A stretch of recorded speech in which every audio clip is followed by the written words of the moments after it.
Welcome to another CEO Wisdom Pod with Brian Houp with us today. He is a CEO at Rezon Coaching. We're going to talk about performance. We're going to talk about leadership. We're going to talk about behavioral change, one of my favorite topics because change is hard. Brian is an executive coach, leadership development coach. So we're going to jump right into it. Brian, can you say a little hello and tell us a bit more about yourself and your businesses? Yeah, sure, absolutely. Thanks for having me. I'm excited to be here. My primary business is executive coaching, coaching C-level executives who are overachieving, ambitious individuals who sometimes can get in their own way, and sometimes they realize it, sometimes they don't. And my work is centered around helping them see, understand, and overcome those self-imposed barriers that they may be creating for themselves and others in their organization. Why did you get into this? It's funny, I guess 10 years ago, I decided to make a career change. I spent 20 years in the corporate world as a leader in the TV advertising business. And I worked for cable operations that got bought and sold a lot. And I worked for a variety of different companies, even though I never left one to go to another one. I dealt with a lot of change, and I witnessed a lot of people who were having difficulty navigating the change. And leadership has always been, I've always been in leadership positions, and it's always been of interest to me. And the deeper I got into it, the more I realized that there's a real need there to be able to help individual leaders as they navigate the chaos that they're under a lot of times. Posted a photo of you on your LinkedIn with neck support. So what happened there? And tell us about perspective, which is an interesting topic for me nowadays. Yeah, so I had a mountain biking accident a little over 2 years ago, and I went over my handlebars and went headfirst into a tree. My body just kind of did like an accordion, didn't have a scratch on me one, but cracked about 7 vertebrae in my back. I broke 3 bones in my neck. I had to have neck fusion surgery and spent about a week in the hospital, and then another several weeks, at home, very limited, under a lot of care. And it was an opportunity for me to really kind of reset and update kind of the way I look at the world. When you're spending a lot of time in the hospital and they're moving you to a different hospital for surgery and those type of things, and they tell you that you're constantly checking, can you feel this in your hands, and you feel this in your feet, and wiggle your toes, can really open your eyes. And for me, you mentioned that blog post I wrote that a lot of people seem to really resonate with, where gradually over time, it was interesting how I went through a process of, initially I was so grateful when I got home, and just happy to be alive and to have a chance. I started getting better. And then a few weeks later, I kind of was frustrated because I wasn't better enough. And so it's funny how, depending on where you are and how you're looking at something, how it changes your experience to it, So should I stop mountain biking? Is that the lesson here? I haven't, although sometimes I question whether that's a good idea or not. Because someone told me not so long ago that everyone that they knew that did mountain biking would break something. So it's a question I have also for boxing. It's like neurons vs courage, and the same could be said with mountain biking, because there's a lot of adrenaline and there's risk taking and kind of grow your courage. And courage is, in my opinion, in my case, because I have a very large supplies of neurons, and I think most people are it's like that also. Courage is hard to create, and is way undervalued. So I think I'd trade, a couple of neurons or a couple of broken bones for more balls, basically. It's funny. I have so I just turned 50 years old recently, and I have a neighbor who's just maybe a year younger than me, and we ride together. And he actually is in the process of recovering from a broken thumb from a mountain biking accident that he had probably, I don't know, a month ago. And so it can definitely happen. I think for me, going through during 2020 with all the changes in the world with COVID and all those kind of things, I did a lot of introspective reflection, and I realized that I was missing something, and I realized how much I really enjoyed being outdoors and when I was younger and being active. And I decided to jump into mountain biking for the first time, really. And it's funny, I would have these, I guess, subconsciously think I was 15 instead of 50, you know, and just sort of get after it. But yeah, I really enjoy it. But there's and I pushed my limit some when it happened. Actually, it was a very freak thing. I wasn't doing anything crazy at all. So things are going to happen. I'm definitely not well, I'm not stopping mountain biking, but I'm not like doing some crazy downhill. That's my clear lesson here. Was that like one of the only pivotal moment or like oh shit moment in your life that you have gone through, that like everything around you stop and puts your life in perspective, and you're like grateful for having the things that you have?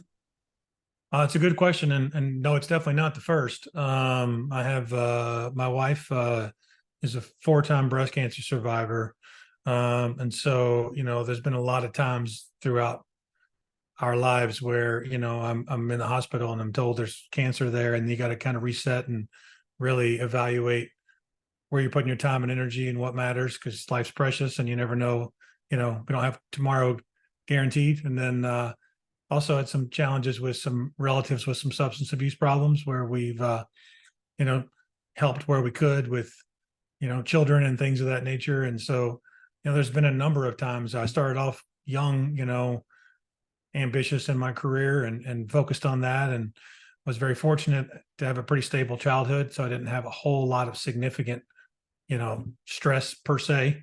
And then experiencing those things as an adult after I was really into my career kind of helped me sort of take a step back and say it's not all about what we do at the office per se or in our work. And how do you go through these stressful moments? Is it by being stoic and just focusing on what you can do and not ignoring the emotions, but probably letting them out in the appropriate setting? Like, how do you deal with that? Because emotions can be used as a tool, or it can be a total burden on us sometimes. Yeah, it's an excellent question. And I would say, I don't know, I think naturally it's my style to get into business mode and just sort of like, okay, what needs Stoic to mode. happen? What'd you say? Stoic, Yeah, very stoic mode. stoic Yeah, mode. sure. Like, Yeah. what can I do to improve the situation? And you kind of push aside the emotional part. That's also probably 80 to 90% of my style. Yeah, I think there's some of that can happen for sure. I think it's what can I do to affect this in a positive way? I think for me, that's just the way I'm wired. Like, how can I contribute and try to make things better? But I will say at the same time, I've also learned, which isn't maybe my natural style, to embrace the emotional part of it. Okay, like these are real things, and these are real, um, potentially upsetting things and challenging things, and we, as a human being, I would say it's better to experience all the emotions if you can, even though it's probably more my style to just sort of get to the stoic part of it, like you said. And so, yeah, I think finding both is helpful, and it depends on the context of the situation. Which comes up a lot in my day to day work with, executives. It's which situation are you in? What's appropriate as far as how you present yourself, and um, what you engage in and what you choose to ignore and that sort of thing.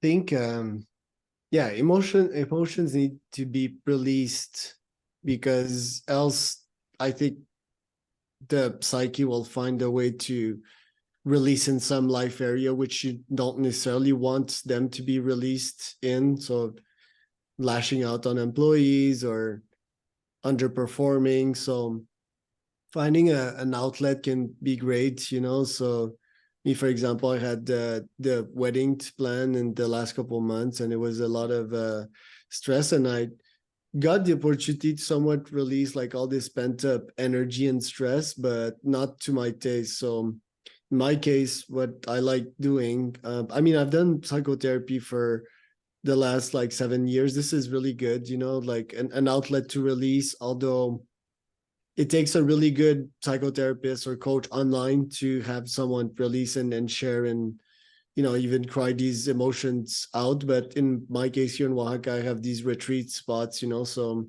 I'll just book a little retreat and hopefully some form of psychedelic and release it all.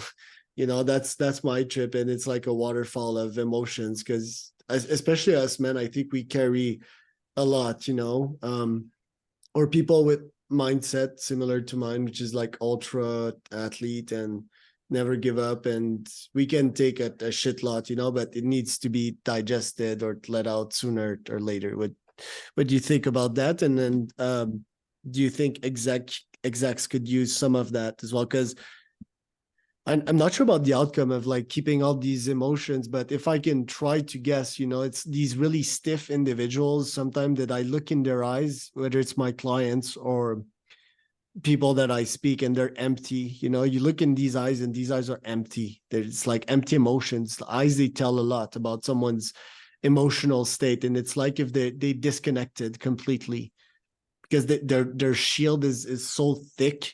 They never let out these emotions that they became less flexible.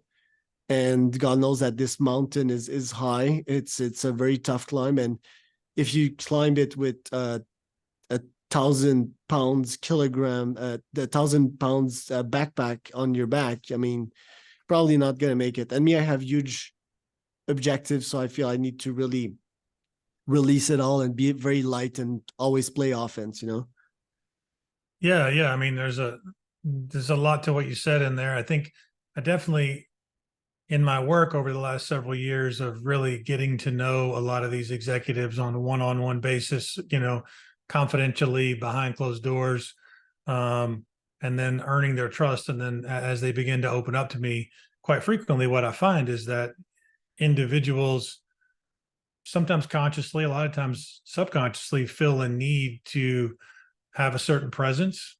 And so they are showing up in such a way. I coach several people who have, I'm thinking about a gentleman right now that one of the things I do in my process is I do a 360 review. So 360 degrees around a person. I ask for feedback and get input on their perceptions of what they're seeing in the individual I'm working with. And I think about this gentleman, and he's not the first, but that there was a perception of arrogance, that he was cold and didn't really care. And, you know, after we started talking about it, what I realized is he absolutely cared. He cared a lot. And what he actually cared about was in the context of work environment, he cared about doing a great job, the organization doing a great job. And he led a large, the operations section of the company. He was one of the executives. And, and what was interesting was he kind of had this aha moment that when he passes away on his gravestone, you know, that it's not really going to be about what he did at work, and it's going to be about how his relationships with people, you know, were, and it really reset the way he approached his interactions with people. But so it's a lot. It has to do with, you know, back to the perspective is priceless. It's appreciating what people see and how they see you and what the impact that has, as far as in the work I'm dealing with on a regular basis. And I do think there's a lot to be said for figuring out how to experience all sides of you. And I've got people on the other side that maybe are extremely emotional, and they're passionate and they're successful, and they need to be able to rein that in a little bit, because in certain situations that's an obstacle, you know. On that, yeah, in the corporate world, a lot of people, they come up with even more shield than in their personal life. And I think that, I mean, do they need to be that way? I do think so. I do think that most corporate giants are not aligned with how the future will be, which is that what you will do as your profession, it'll be your true ikigai. Ikigai is always tough to find, it's because you define your ikigai as you go in your life. It's not created from day one. It's just like when you're 5 year old and you want to be a doctor, then you want to be an astronaut and so forth. But I think it would be definitely more aligned with what individuals are good at, what they can get paid, what the market is looking for, and what the market is willing to pay for. Because like I think most humans, the first priority is to secure an income and secure their family's financial stability. And that's why humans sacrifice themselves in the process. It's a typical human thing to change your own personality, to adapt yourself to this corporate reality, which is a bit sad. But I do think also that companies are adapting to this and potentially coming up with programs to help their employees really reach their true potential and their passion. I see a future really much in which AI finds multiple gigs to these people, and they won't work only at one company, they'll work at many company. What do you feel that the future will be in your field as a coach and in the corporate world? Yeah, I think the one thing I would say is I don't think that the corporate leaders are necessarily intentionally trying to be cold, or you know, they're what I see quite frequently is individuals are ambitious. That ambition leads to a lot of workload, and then that leads to more responsibility. Depending on their role in the organization, they may be creating more work for themselves and others as they grow and as they're ambitious to expand things and evolve things in a positive way. And so what I find, and this is the case for me 10 years ago before I started my own business, when I was in the corporate world, I was just so busy doing that I didn't stop enough to step away and sort of look at what I was doing. It's like an analogy of it's like you're like a mouse in a maze running around, hitting walls, maybe making some progress. And what would really be helpful is pull that if a mouse was, mentally strong enough, pull it out to have it look at the environment. Like if we're a human being, pull us up and look. And then when we go back into it, have some intentionality and some proactivity to what we're doing. So I think that's an important part of the differences as it relates to artificial intelligence and what that has to do with my world. I think it depends. There's definitely a lot of things that just from right now, what I've experienced with whether it's Chat GPT or something like that, where you can ask some questions and get some really fast answers. But at the same time, it would be helpful to have someone with some experience confirm that those answers are accurate. Maybe that'll change someday, but one of the ways I like to tell my clients is if you think about using an AI resource like Chat GPT to find information, think about it like you've got access to a really smart college intern who can do a lot of great research, who can bring you back the information, and then you use your judgment to say, you know what, this sounds right, or you know what, I know you probably read this somewhere, but this doesn't necessarily jive with my personal experience. As it relates to my field of coaching, a big part of what we're working on is human nature. And so, understanding these human emotions and how that plays into how someone leads themselves and how they interact with other people. That I haven't seen anything at this point that tells me that AI will be able to fully do that. I'm not saying it's not possible. I mean, it's amazing how much that technology continues to improve. But yeah, that's what I'm thinking. I think that, yeah, it's people sometimes develop false thinking, like I need to be this way to accomplish that and so forth. But I think these companies, sooner or later, I think they'll need to go to one employee, and that's the founder and the CEO. In my opinion, the rest will be like AIs. Obviously, that'll take a while, probably 100 years, but we'll get there sooner or later. And the nature of companies will change quite a lot. I think they'll be way more aligned with social incentives. I do believe that in the next couple of years, we'll understand more about this world where we'll understand that we're all connected. So when Hamas executes in cold blood 200-ish people like that, the whole world is affected negatively because we're well connected. Like the Avatar movie shows us in a fantasy world, but I think that's reality as well. So I think companies will understand that, yeah, it's a living organism, and I don't think much humans want to be there in the first place. They're just there for one reason, and it's money. And I think most humans will find better occupations aligned with their true passion. But want to ask you though, because we got only a last couple minutes left. What challenges do your clients often face? Is it that they lose a part of themselves in the job? Is it that they're lacking hearts? Is it that they feel that they're plateauing, they're not moving fast enough, they're not climbing the corporate ladder enough? Is it that they have some beefs with their coworkers? So what are their challenges and how do you precisely fix that? Yeah, I would say so. The work I do may be a little bit different than some of the others that you're thinking of. So my work tends to start with the organization. And so the individual isn't necessarily coming to me.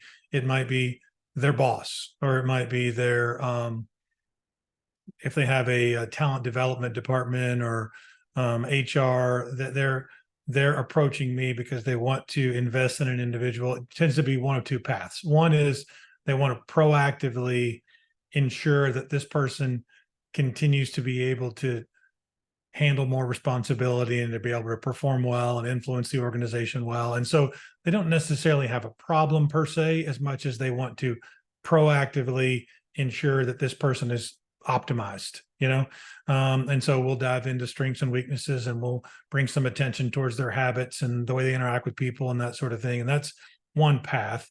The other path is maybe they actually have identified a challenge and they want to work on something. So for example, and quite frequently, a lot of times it has to do with taking on more responsibility. So I have a gentleman that I'm working with now that has been identified to get a promotion, to get to the C-suite level. And in his case, there's some, his boss had some questions about the way he's interacting with some people and whether he has a good relationship with some folks, because if he becomes their boss, then this gentleman is concerned about what that'll look like and how difficult that might be. And so, that may be one example. Another example is another lady that I work with recently that her boss came to me and said, she's been promoted. We've eliminated some positions. She's taking on more workload. She's working all hours of the day and weekends. I need someone to help her see what she's not seeing, that she's got to let go of some stuff, delegate some things. And so in that case, it's a bit more self-leadership, how she's leading herself. The other way I would think about it is how she influencing and impacting others, like that first example, that other gentleman I mentioned. But quite frequently, and I think about it like a three-legged stool. Those are two of the legs. And the third leg is really mentality and approach. And when you're at an executive level, you've got to think a certain way. You got to be well-rounded, think long-term, and you got to think strategically.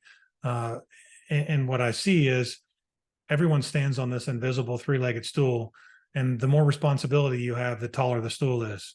And so it becomes even more and more imperative that your stool is strong, stable, and well-balanced. The other thing is, even though the person isn't thinking about it, everyone else sees those legs. And the more visibility you have, the more people notice how you lead yourself, the more they notice how you influence other people, the more they notice your mentality and approach to work and life. And so, helping people look at that stuff differently and then begin to take actions to shift habits will help not only improve their own situation, but all those that they influence. Thank you for this, Brian. Where can people find out more about you? Great. Yeah. You can connect with me on LinkedIn. Look up my name, Brian Houp, BrianHoup. You can go to my website, which you can type in my name.com and get to it there, or you can type in Let's Rezone, LETSREZONE. I named my company Rezon Coaching. I think everybody has a zone. And when you get busy and you get overloaded, you get pulled out of that zone. And so part of our effort is to bring you back to it. The way I define the zone is a 3-piece Venn diagram, which is we're getting results, we're enjoying it, and we're growing and learning at the same time. And so if we can, for me personally, if I can hit those 3 things, overlap those 3 things, a lot of things work out for the good. And so that's some of what we're looking at as well in the work I'm doing with folks. So that's letsrezone.com. And I'm Charles Cormier, host. That was another CEO Wisdom Podcast.com.